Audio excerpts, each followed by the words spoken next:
یہ سبق تو بار بار پڑھایا جاتا ہے، ماں باپ بھی پڑھاتے ہیں، میڈیا بھی پڑھاتا ہے، مولوی بھی پڑھاتے ہیں کہ بھئی ساس سسر کی خدمت تو فرض نہیں ہے، میاں کی کوئی خدمت فرض نہیں ہے، اسلام میں کوئی چیز فرض نہیں ہے، بس بچوں کی تربیت کرے یا میاں کو خوش رکھے، بس جی، اور کوئی فرض نہیں۔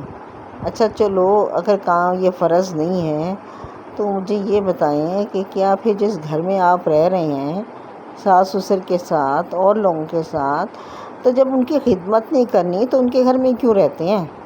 بھئی اپنا کرایہ دیں، الگ رہیں، کیوں رہتے ہیں ان کے ساتھ؟ کرایہ بھی بچاتے ہیں، ان کے بجلی کے بل بھی بچتے ہیں، پانی کا بل، گیس کا بل، وہ بل جنہوں نے آج کل کمر توڑی ہوئی ہے وہ بھی نہیں دیتے، صبح اٹھتی نہیں ہیں، آنکھ کھلتی ہے تو بچوں کو باہر روانہ کر دیا جاتا ہے کہ ساسو سے ناشتہ کرا لیں، سسر ان کو پکڑ لے، ان کو دیکھ لیں، ہم اپنی نیند پوری کر لیں۔ یہ کون سا طریقہ ہے؟ بڈھے ساس سسروں سے کام لیا جائے، اپنے بچے ان سے پلوائے جائیں۔ ویسے تو ان کی خدمت فرض نہیں ہے، لیکن ان کا فریج بھی استعمال کرنا ہے، ان کا راشن بھی استعمال کرنا ہے، ان کی گاڑی بھی استعمال کرنی ہے، ان کا اے سی بھی، ان کے برتن بھی، ان کا پورا گھر استعمال کرنا ہے۔ حد یہ ہے کہ ان کی نوکرانی سے بھی اپنے کام کروانے ہیں۔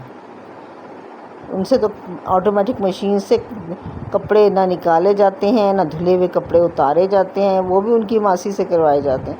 تو بھئی یہ بتائیں، تو پھر جب آپ نے سارے ہی حقوق لے لینے ہیں، آپ کے فرائض کیا ہیں؟ پھر بھئی آپ نے اگر ساس سسر کی خدمت نہیں کرنی ہے تو آپ ان کے گھر میں بھی مت رہیں، ان سے کام بھی نہ لیں، اپنے بچے بھی نہ ان سے پلوائیں۔ پھر آپ یہ کہتے ہیں، بچیاں کہتی ہیں آج کل کی کہ پتہ نہیں کیسے دادا دادیاں کوئی لاڈ نہیں اٹھاتے، کوئی دیکھ بھال نہیں کرتے، کوئی پیار ہی نہیں کرتے۔ اب یہ بتائیں، 60 سال 70 سال میں عمر کیا کام کرنے کی ہوتی ہے؟ بچے بھی تو جوانی میں ہی پیدا ہوتے ہیں، طاقت ہوتی ہے، پال لیتے ہیں۔ پہلے اپنے بچے پالیں یا بچوں کے بچے کس خوشی میں پالے جائیں، جن کی ذمہ داریاں وہ اٹھائیں۔ بس یہ ایک سبق پڑھ لیا ہے کہ ان کی خدمت فرض نہیں ہے۔ نند آئے تو منہ بنا کے بیٹھ جائیں کہ یہ آ جاتی ہیں، ان کے لیے کام کرنا پڑے گا، کھانا زیادہ پکانا پڑے گا، ان کی میاں کے لیے خاص پروٹوکول دینا پڑے گا۔ اور پھر دیور آئے تو بھئی اس کی تو بالکل، اس سے تو پردہ ہے، دیور تو موت ہے، اس سے کیوں کرنا، اس کو تو پوچھنا ہی نہیں نا کھانے کو، نہ اس کے کپڑوں کا خیال، نہ ساس سسر کے کپڑوں کا خیال، نہ گھر کا، بس اپنا کمرہ اور اپنی زندگی۔ اپنا کمرہ سمیٹ کے سمجھ لیتے ہیں پورا گھر صاف ہو گیا۔ بھئی پھر آپ نے سارا گھر کیوں استعمال کیا؟ یہ بات تو سمجھ میں نہیں آتی میری۔ یہ گھر بھی استعمال کر رہے ہیں، ڈرائنگ روم میں اپنے مہمان بھی بٹھائے جا رہے ہیں، اپنے آئے گئے رشتہ دار، اپنے دوست احباب، ان کو بھی کھانا کھلایا جا رہا ہے۔ پھر امی سے کام لیا جا رہا ہے، یعنی ساس سے، تو بھئی وہ کیوں پکائیں؟ آئے ہائے میری ساس تو کچھ پکاتی ہی نہیں ہے، میرے ذمے کچن۔ بھئی آپ نے کیا کیا؟ آپ تو 10 بجے اٹھ کے آ رہی ہیں، 9 بجے اٹھ کے آ رہی ہیں، تو آپ نے کیا کیا؟ آج کل تو ویسے ہی گیس کا پرابلم ہے۔